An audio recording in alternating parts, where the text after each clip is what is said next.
a good idea to have them set next to here so they have some support. I guess so. Well, today, I looked like that here, but like toys over there. Yeah, it seemed like they were doing some renovation, and that's where it was. Yeah, well, see, they probably, you don't remember.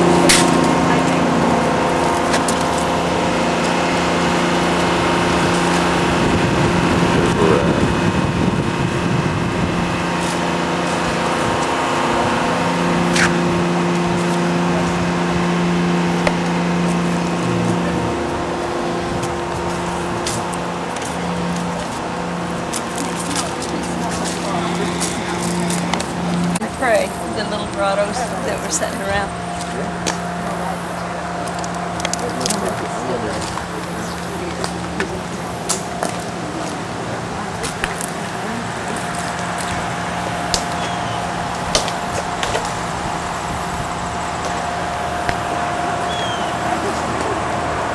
Is this where you come out and smoke then?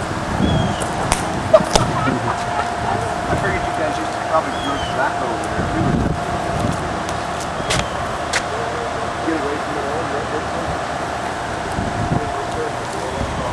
This is really neat out here.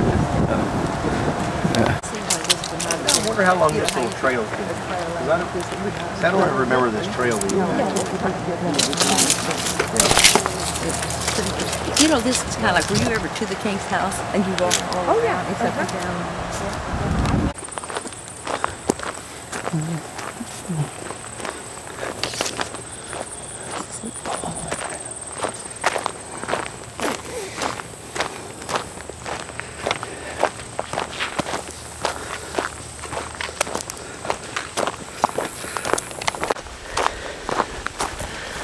Here's a little cabin.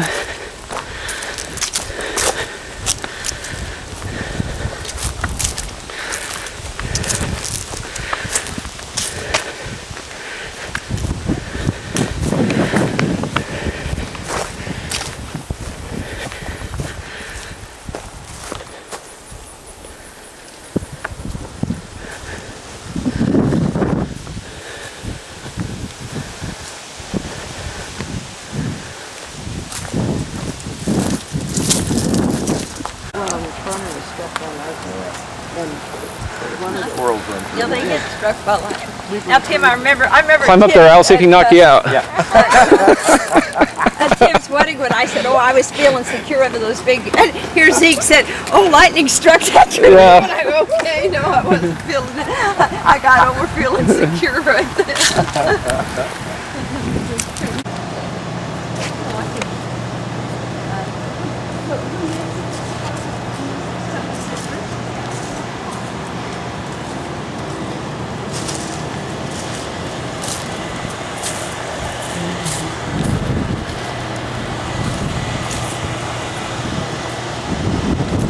Out to around very much since your partner left.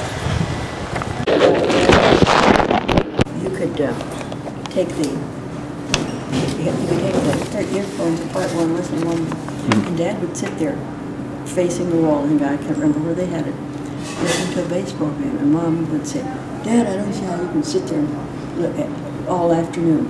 And I thought if Dad could only have lived to see a television or go to a real game. Right. You know, that would have just. Yeah. That's where I learned some of the names of some of the players, full-time players. Well, that was the part that always amazed me, I think, about you and Aunt Rose and Aunt Mary, is the fact that, like, you know, knowing those baseball players like you guys did. I mean, just knowing who they were, and you know, to know, like, you know, to tease Aunt Rose a little bit about her Cubbies, and she'd give you a little sass about your Cardinals, and Aunt Mary about the Giants. You know, that just always amazed me. When I'd visit Mary, no more we get in the door, she'd go and she'd see the Giants. She didn't like the Giants, the Dodgers. No, she didn't like the Dodgers. Didn't like it. She hated the Dodgers. Anyway, she'd have one on TV and one on radio. Wishing bad things for one and good things for. She would tell. She did not like the Dodgers. She would tell them what to do. Oh yeah. Well, that sounds like Judy. Yeah. She coaches, let me tell you, from the armchair. But I don't know how those crystal sets work. They called them crystal sets. You know, the old Dad said they had the one that he remembers was called an Atwater Kent, if I remember correctly. And it was something to deal with. I don't know if he called it crystal though or not. It was something that had a charge. Probably was the same thing. I don't know. And see, and I can't remember. That's on that On tape. one of the tapes. But I know that Yeah. they had a Headset. And a headset, and you could take it apart, one could listen. One or the other. Yeah. Which would have been amazing at that time. I mean, just think of how that would have been such a unique thing to have, that you could actually Pull listen, in something like that- to a yeah. Chicago or That's St. it, Louis, yeah. you know, because some of those early radio stations, like the ones in Cincinnati and St. Louis and Chicago, they'd broadcast, people would pick them up over 200 miles away, because there just wasn't any other in interference in between, the yeah. air, you know, and they could just, they'd go forever, so. Oh, and Dad was playing cards. Now, wait, I gotta have that one. Now, once again, like when your dad had a good hand, what was his thing? From henceforth we shall catch fish. Okay.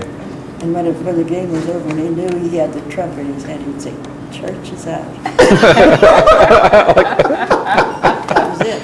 That was it. So that's Nobody what was he knew taking that his nobody was last taking trick. any- So was that usually any card game or just like pinochle, or was he a It pinochle? was peanut. Yeah. 'Cause Yeah. he's- I suppose- think that's what they played most. Yeah. Now, do you know, did like grandma's, your mom's folks, did they play cards very much, or was that more the Zuber part?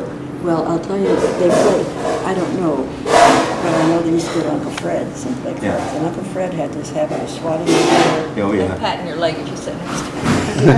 you remember Uncle Yeah. Oh, yeah. And so Esther said Herman used to do that. He did. And Uncle I Herman said, did that. Well, I bet that's where he picked it up. She said, I told him not to have an ear left. Yeah, you know, Uncle Herman always did that, though. Yes, he I, did. see, I know Uncle Fred. Yeah, I remember them talking Yeah. about that. Yeah.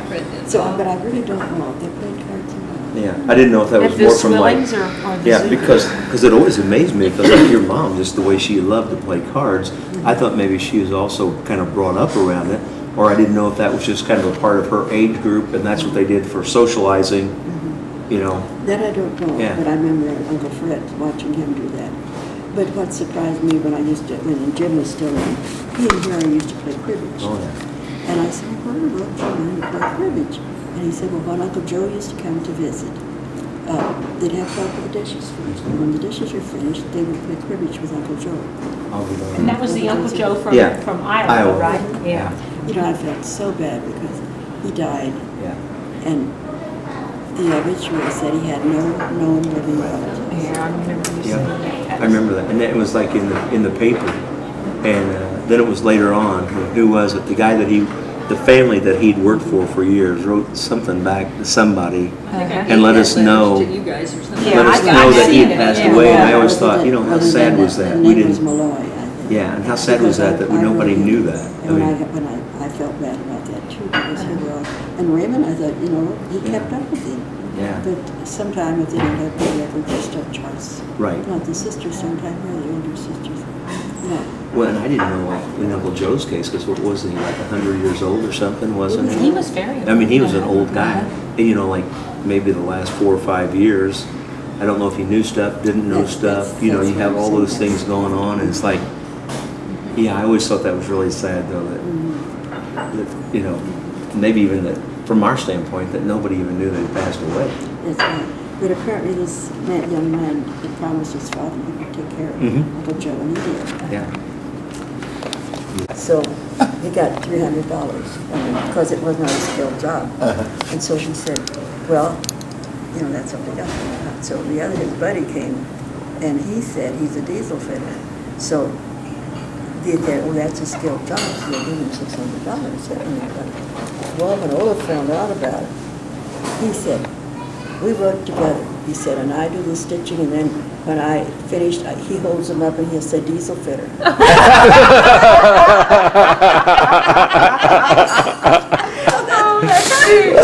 That is what Tom needs to get. Yeah. You know what? And you told that almost as well as your youngest brother Harry would have told that too.